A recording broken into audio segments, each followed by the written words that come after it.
walang katapusang GoPro Hero Silver. Ang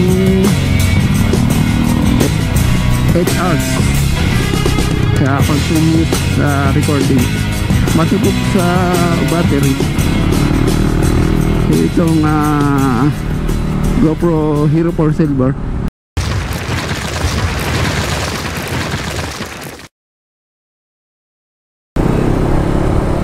Yeah, what's up mga pengo, Teresa, and pumunta tayo ng Antipolo and meron tayong gagawing vlog. So kaya tayo pumunta ng Antipolo, wala man lang sa plano yung lakad ko ngayon. Bibili tayo ng bike stand, ang aking road bike.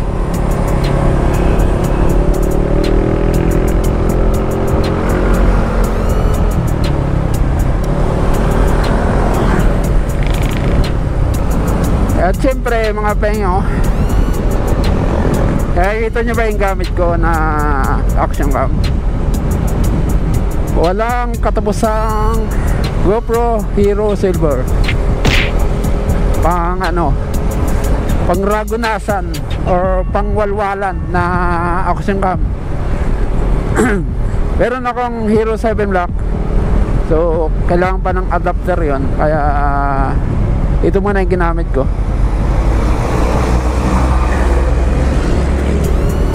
Gamay natin sabihin yung bakit nagustuhan ko ito, yung Hero 4 Silver.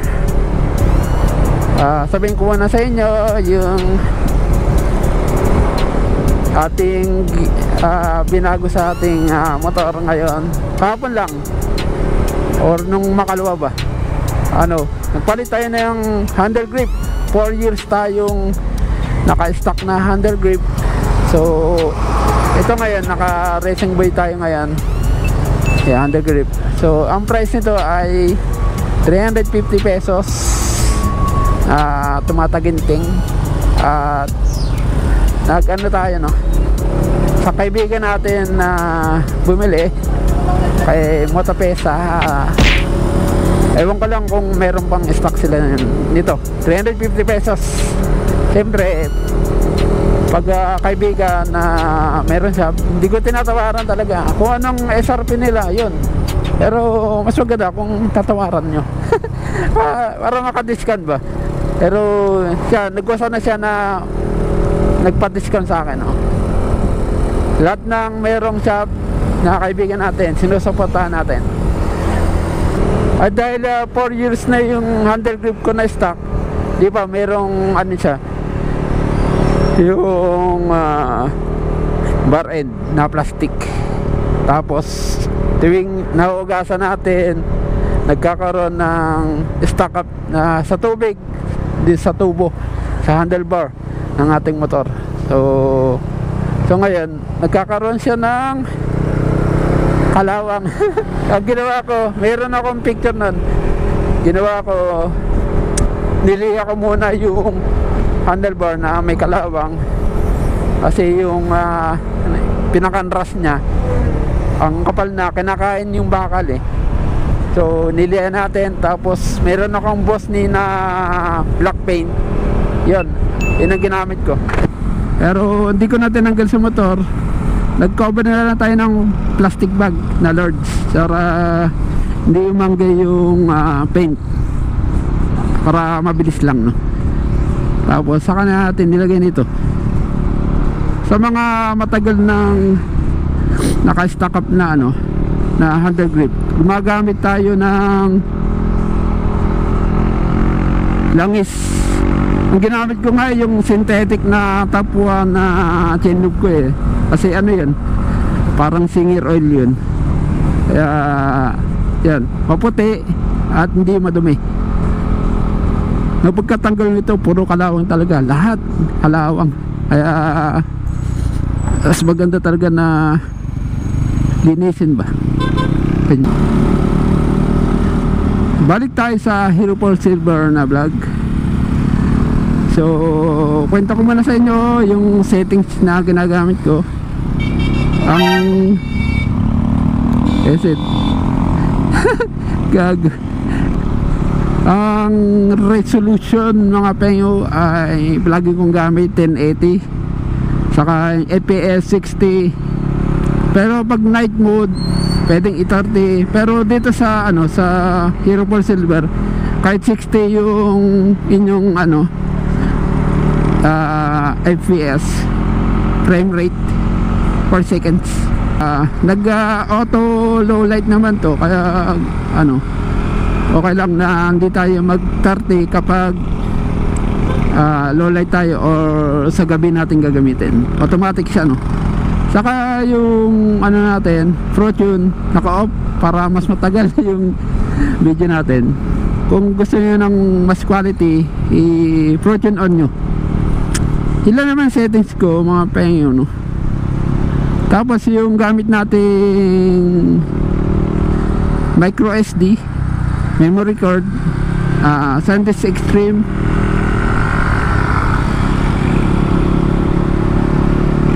SanDisk Extreme yung gamit natin na 128 gigabytes. So total time na occupy natin ay 8 hours, continuous recording. So sa battery naman, maganda yung battery nito, matipid sa battery. So itong GoPro Hero 4 Silver, nakaka 1.5 hours tayo dito, kaya sulit na sulit. Gustong gusto ko to. Yun lang yung settings natin mga penyo, day and night, iisa lang.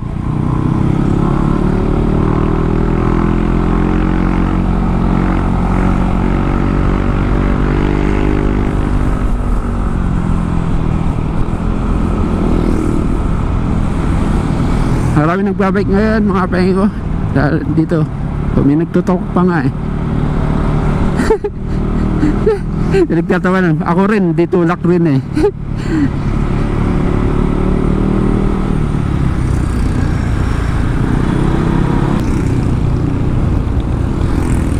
Right. Malog dito kapag Sunday, kaya maganda magbike kapag Sunday. Alright mga pengo, aksado na tayo. Masaya na naman tayo. So ngayon pumunta tayong Sumulong, pababa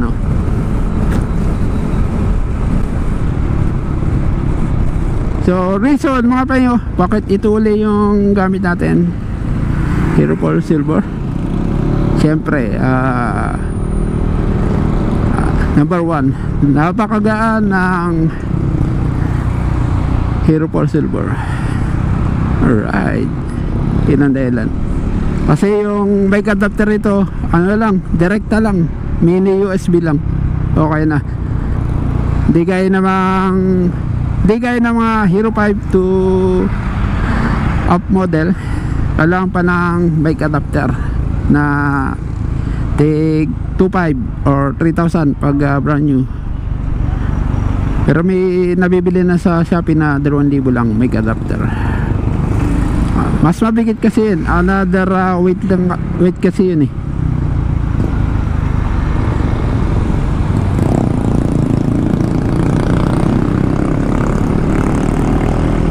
Number 2,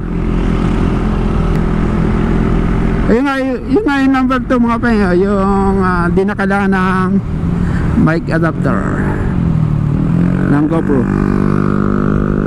Lang, gamit lang natin yung Boya LM20 na meron ng adapter para sa Hero 4, nakadesign sa Hero 4 saka Hero 3. Flat yata ito, kala ko flat, hindi lang pantay.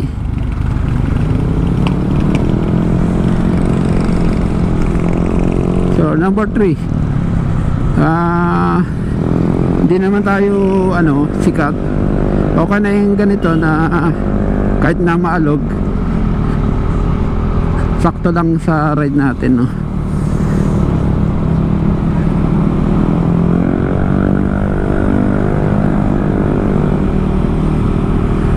Ano pa ba? Number 4, hindi nakakangawit sa leeg. Iwas ngawit sa leeg. Kasi kapag mabigat, di nakakangawit sa leeg. Na ano ako, na-stress ako kapag yan nagamit. So, wait lang man siguro, no? Number 5, yung parang di malaspag yung Hero 11 natin. Iwas laspag.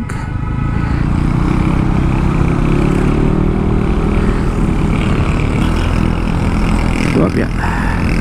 Ang disadvantage lang nito, walang stabilization, maalog. So wala naman tayong pake kung maalog o hindi.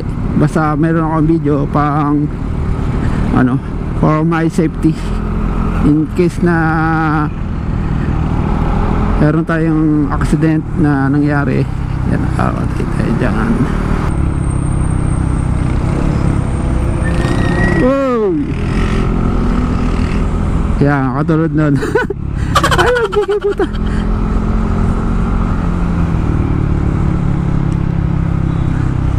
Kinabahan ako dun, ah.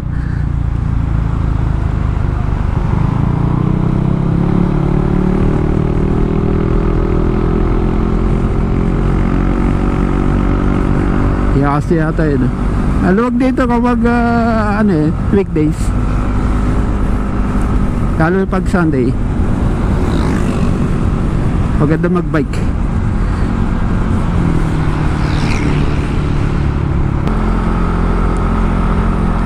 Tapos ngayon, last day yung vlog natin. Ang dami ano, sabay-sabay ko na.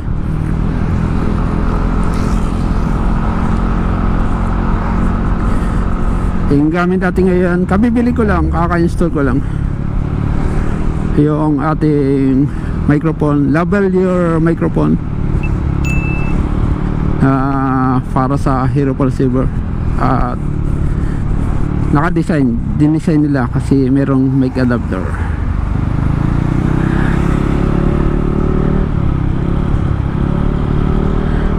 Pero pwede rin sa late model, yung Hero 5, Hero 6, Hero 7, Hero 8, Hero 9, Hero 10, Hero 11, saka Hero 12. Basta meron siyang mic adapter ng GoPro, bibili kayo. Tatanggalin nila yung mic adapter na naka-install nito na mini USB. Meron nga pala akong video, no? Yan, na-unbox ko yung ating Boya LM20. Merong manual, tapos merong warranty certificate, tapos meron siyang ano pa ba, yan yung pinaka mic, saka yung mini USB na mic adapter para sa Hero 4 and Hero 3. Umikpit yata.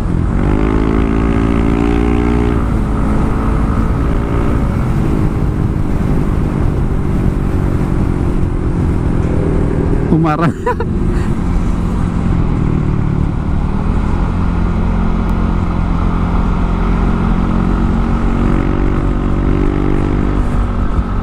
So tingnan nyo yung pick up. Para sa akin mga penyo, magkalapit ang pick up yung Purple Panda, saka ito yung Boya LM20.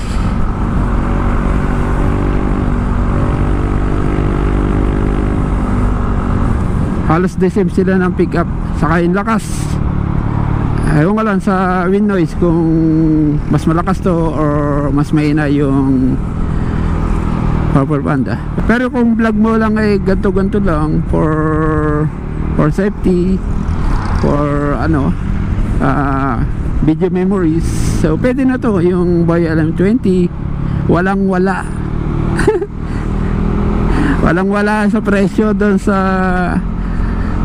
Purple Panda, kasi ang price ng Purple Panda nasa 2.8 hanggang 3.5 yung price niya, depende sa nagbebenta.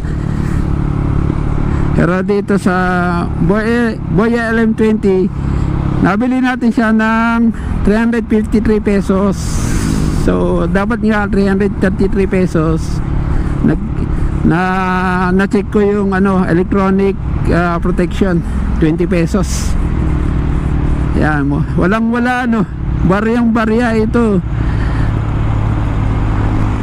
Baryang-barya sa Purple Panda. Birin mo 3,000. Ilan na yung mabibili natin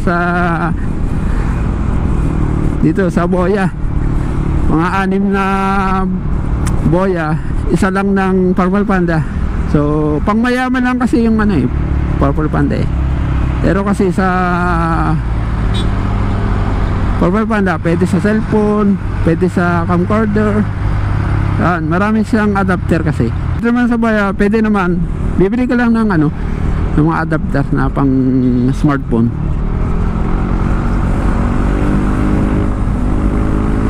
So tingnan nyo kung may wind noise. Itong aking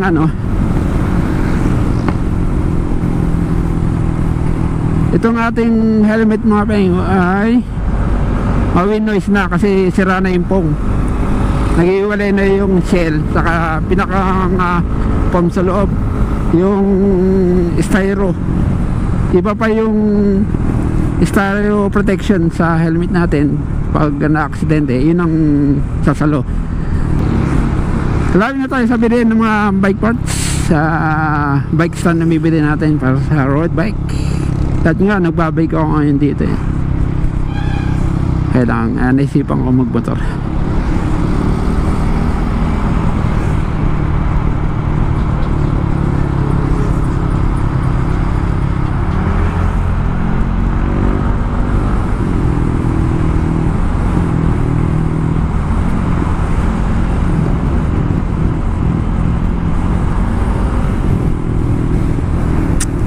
Tingnan niyo ako may wind noise. Yun lang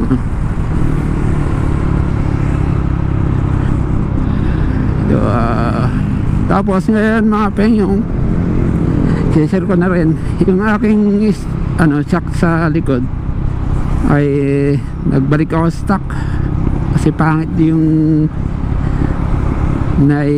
pina-repack. So pangit yung pina-repack natin na shock, yung repack shock sa Rizal. So di ko na i-share para di tayo makasira ng negosyo. Kung pang race lang naman, okay yun sa kanila. Pang bankingan, okay yun sa kanila. Pero pang street, di ko siya may re-recommend mga penyo.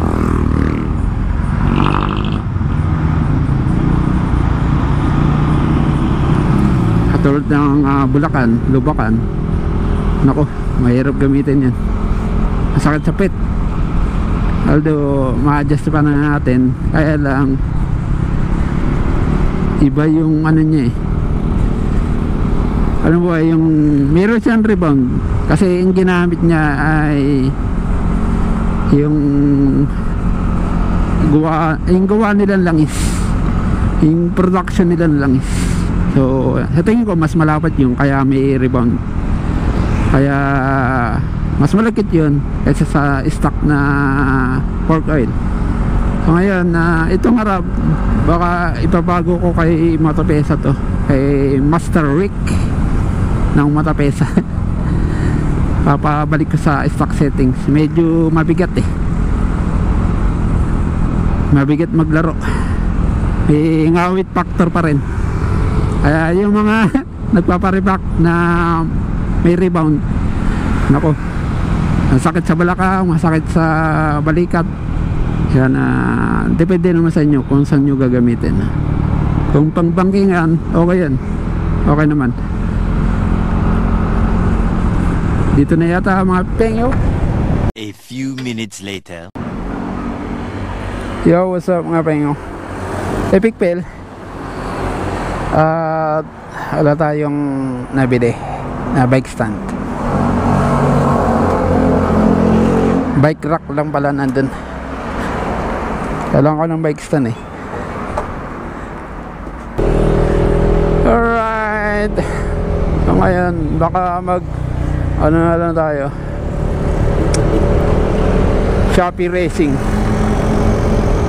Pagbili ng road bike stand or pang MTB din, pwede yun.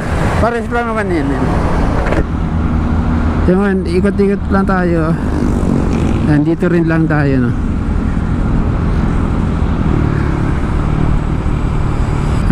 Traffic talaga dito sa Masinag, no? Sa Masinag na tayo, no? Ano tayo? Pakogyo. Ano lang, side trip. Trip ko lang. Yan, alright mga pengos. So, ano ba? Rinig nyo ba yung ano, Kalkal 5 ko? Or merong distorted sound? Dati kasi ano, basag yung boses ko dito sa ating Boya LM20 na microphone. Ewan ko lang ngayon kung merong improvement na. Check nyo lang, oh, para ano, pakita nyo na okay siyang gamitin.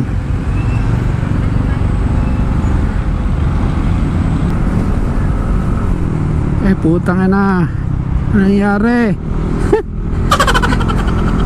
Malalang counterflow yun, aray ko.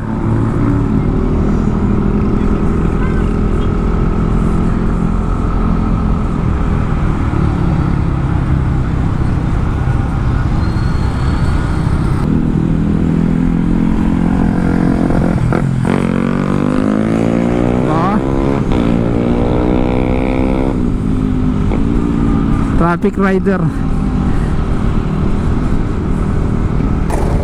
Ito sa may kantong yan, pagkataas mo dyan, malubak dyan. Tignan yung stabilization. Hanggang ngayon di pa ako napapagod, no? Pag yung isa yung gamit ko na camera, yung GoPro, pagod ka agad ako dito. Parang sumasakit ang leg ko. Ngayon, less stress. Kaya paborito ko itong GoPro na to, no? Gamitin ulit natin ang paborito nating GoPro, Hero Paul Silver. Wala masyado, may motorcade mga pengo. Kaya banda dito asfaltado na. Ito alog yan, alog. Ari ko.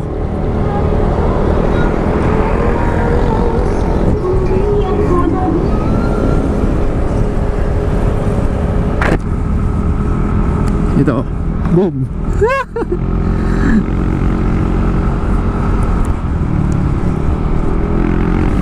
Yan, alright mga pengo. Yun lang yung vlog natin ngayon. Kung anong yung plastic sumamit dun, sa frame slider. Tignan yan, kukunin. So yun lang mga pengo. Yun ang vlog natin ngayon. At ito yung naging episode natin. Ginamit ulit natin na ating pang malakasan na Hero Paul Silver. Parang di maraspag yung ating camera na Hero 11 Black. Siguro gagamitin ko yan pag pure sounds. Tapos pag umuulan, yun ang gagamitin natin na Hero 11 Black. Pero kapag maaraw na tulad nito, ambon-ambon lang, pwede na to. Wala lang hydrophobic yung lens ng Hero 4. Agarponas na lang pag naambunan.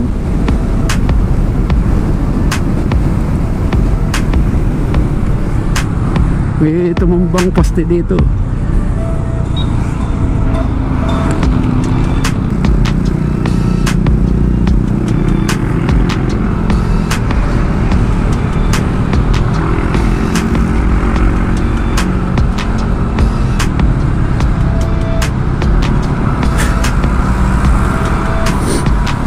Yan na lahat mga pengo, hanggang sa muli sa another episode. Stay safe and rest safe always. Bye bye. May motorcade ba dito?